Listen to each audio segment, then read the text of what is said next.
Some might say it is rare for Canadian Prime Minister Justin Trudeau to come up to his father, Pierre Trudeau's level of achievements. That might not be fair. After all, the elderly man defeated French Quebec separatism, won 4 general elections, established diplomatic ties with China in 1970, well ahead of the United States, made Canada relevant in international politics, made bilingualism and multiculturalism official, and drafted a new constitution for the Canada we know of today. How can you compete with that?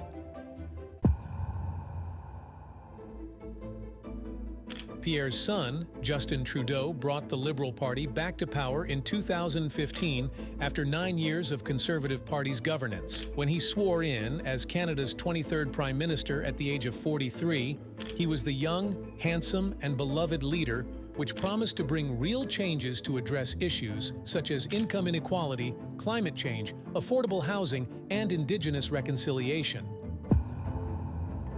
After nearly 8 years in power, the son might actually be as important as dad in terms of progressiveness, but not in a good way.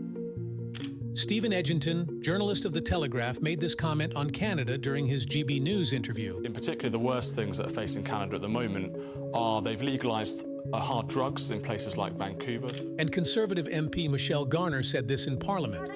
We've had enough of, as one of their backbench said, this woke stuff. And the list goes on and on. The third reason why Canada sucks now, which is woke bullshit. Poll: 69% of Canadians feel Prime Minister Justin Trudeau should resign. The country is tired of Justin Trudeau, tired of his government. According to various polls, at least 70% of Canadians believe he should retire before the next election in less than 2 years. Justin has carried his father's progressive ideals to far-right woke extremes.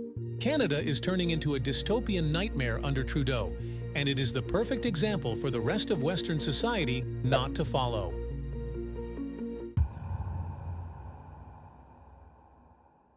While Pierre progressively relaxed laws related to divorce, decriminalized homosexuality, and legalized abortion, Justin has taken progressiveness to the next level. He pushed gender ideology into the early education system, loosened restrictions on police enforcement, on dangerous drug use, and begun to tightly control free speech, which includes rallies in public. Not progressive enough? The government will support your own ending even if you are not terminally ill, as long as there are flimsy medical or psychological excuses. In British Columbia, the westernmost province of Canada, possession of 2.5 grams of hard drugs such as heroin, cocaine, and fentanyl are completely lawful as of January 2023, and more provinces are expected to follow this monumental footstep. This means drinking beer in public is often more likely to result in a police ticket rather than using strong drugs. Want to experience the epicenter of the drug and homelessness crisis?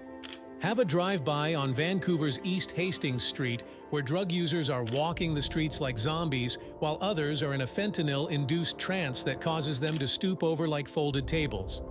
This astonishing yet disturbing scenes rival many American cities which people typically relate to when urban decay is spoken of. There is nothing wrong in advocating LGBTQ rights, as long as it is not pushed down your throat. A lot of people have a limit when it comes to accepting the use of puberty blockers for gender change in young children, even when parents disagree, and when it comes to admitting biological men who identify as women to women's prisons and sports. A father was charged for speaking out against a court-ordered publication ban against his female-born child to undergo hormone treatment to transition into a transgendered male. His maximum penalty was 5 years in jail. Across the nation, misgendering someone carries significant social consequences, comparable to the impact of using a racist slur. There are potential professional consequences, where individuals like professors or nurses risk jeopardizing their careers.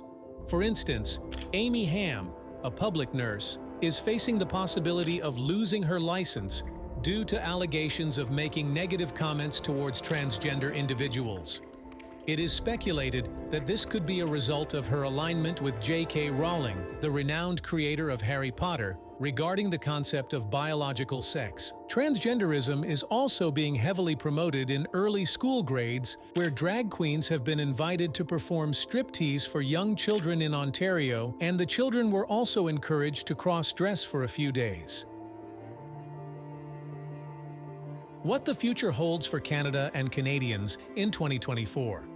Leave a comment and subscribe if you like this content, and stay tuned for part 2 of Justin Trudeau's achievements.